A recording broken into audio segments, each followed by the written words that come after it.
नमस्कार मित्रांनो. बघा, जीवनामध्ये आपण कोणत्या गोष्टी जर मिळवू शकलो नाही तर कधी कोणालाही दोष देऊ नका असं मला तरी वाटतं. बरं का? कारण कारण जीवनामध्ये चांगले लोक जर आले तर आपल्याला आनंद देतात आणि वाईट लोक जर आले हां तर ते आपल्याला अनुभव देऊन जातात. बरोबर आहे. मग जीवन जगतेवेळी अनुभव तर यायला पाहिजेनच ना. बरोबर.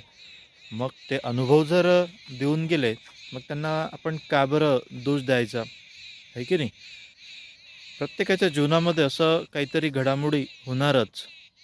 त्या गोष्टींचा विचार करून आपल्याला समोर पाऊल टाकायचं आहे. परत जीवनामध्ये असं होऊ नये, त्या दृष्टिकोनातून चालायचं आहे, है ना?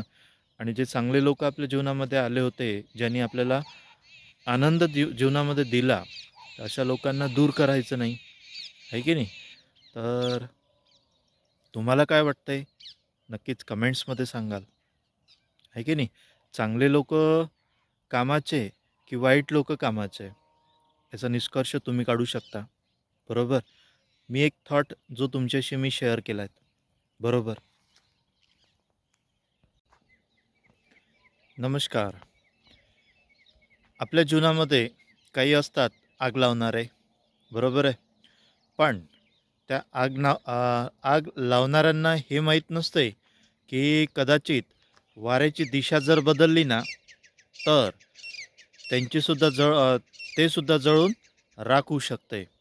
बरोबर आहे. कारण आग लावणं सोपी असते, बरोबर आहे.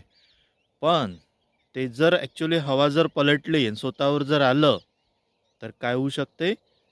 सारं संपून जाऊ शकते, आहे की नाही? म्हणून कोणाच्या जीवनामध्ये आग लावण्यापेक्षा पहिले स्वतःचा सर्वात जास्त विचार करायला पाहिजे, आहे की नाही?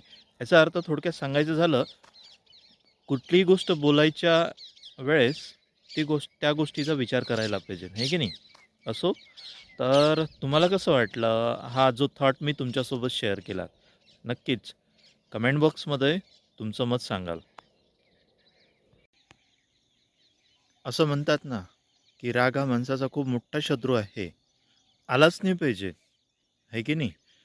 पण मला असं सांगायचं आहे, की राग आला तर नाही पाहिजे, पण योग्य वेळी, योग्य ठिकाणी राग जर आला नाही ना, तर त्या वागण्याचाही, चांगुलपणा दाखवण्याचाही काही लोक गैरफायदा घेतात. म्हणून आपण जर राग, इरिटेट काही ठिकाणी जर झालं नाही ना, तर आपला गैरफायदा कोणी घेऊ शकतो, आहे की नाही? तर मला असं वाटतं, हो, सर्वजण सांगतं आपल्याला, की राग हा माणसाचा काय खूप मोठा शत्रू आहे. राग यायलाच नाही पाहिजे. बरोबर आहे. पण कोण्या ठिकाणी यायला नाही पाहिजे आणि कोण्या ठिकाणी यायला पाहिजे, हे त्या व्यक्तीला समजायला पाहिजे. परिस्थितीनुसार राग शो अप करणं, परिस्थितीनुसार राग मनामध्ये ठेवणं, हे सर्वात मोठं कठीण काम आहे, आहे की नाही? नाही पण छोट्या-छोट्या गोष्टीवर पण रागवत जर असेल किंवा छोट्या-छोट्या गोष्टीचा राग जर शो अप करत असेल, तर मग ती काही एक सवय झालेली असते. तर ते इग्नोर करण्यातच म्हणजे कामाचं असते, आहे की नाही? कारण